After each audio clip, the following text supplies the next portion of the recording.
Sir, I'm going to have to ask you to leave.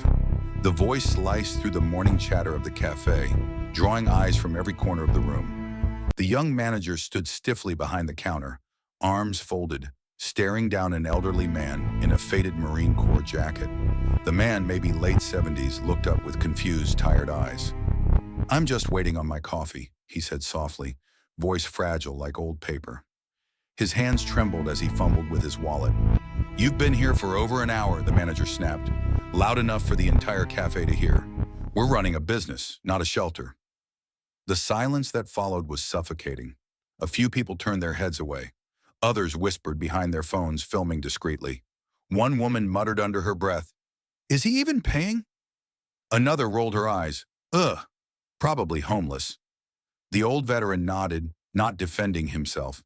He simply turned toward the door, his shoulders slumped, shame clinging to him like smoke. No one moved, no one spoke. The entire cafe, filled with lattes and laptops, watched a man's dignity be quietly stolen until a voice rang out like a bullet. "Leave him alone." Heads turned. In the back corner, a woman rose from her seat in full navy dress uniform. Dark sunglasses, clean lines, commanding presence. The golden seal trident on her chest caught the morning light. The manager blinked, confused, already regretting everything. She stepped forward, calm, controlled, dangerous. "That man has more right to be here than any of us," she said. The manager raised his hands, defensive. "Ma'am, I didn't mean—" "Yes, you did," she cut him off.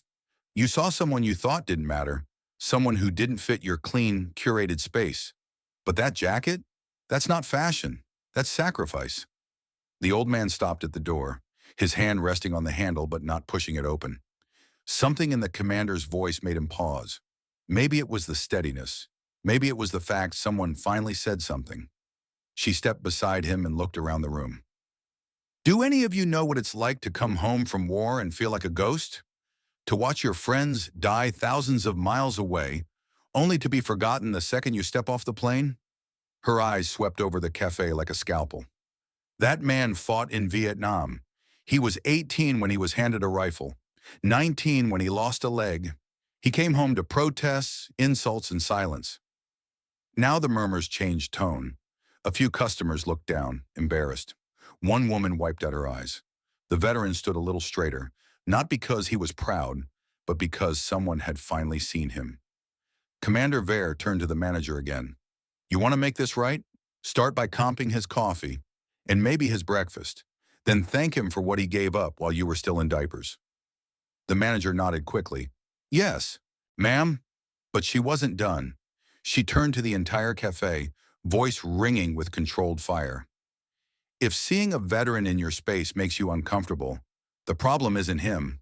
The problem is you. We live the way we live because of men like him. Whether you agree with the war doesn't matter. Honor the warrior." A slow clap began near the counter, then another. Soon the cafe was on its feet, applauding the man they had just moments ago dismissed.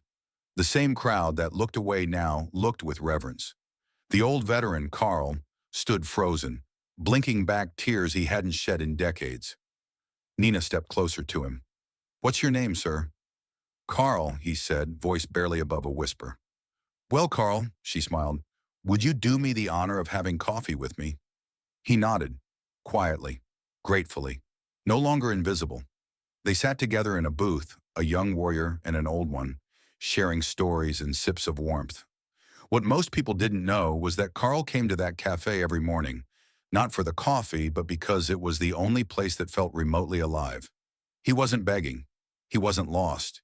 He was trying to feel human again, trying not to disappear. And what most people didn't expect was that a single voice, a single stand, could change everything. Commander Vare didn't raise her voice. She raised the standard. She didn't need a title to lead, just the courage to speak when others stayed silent. That morning, a man almost walked out believing he didn't matter.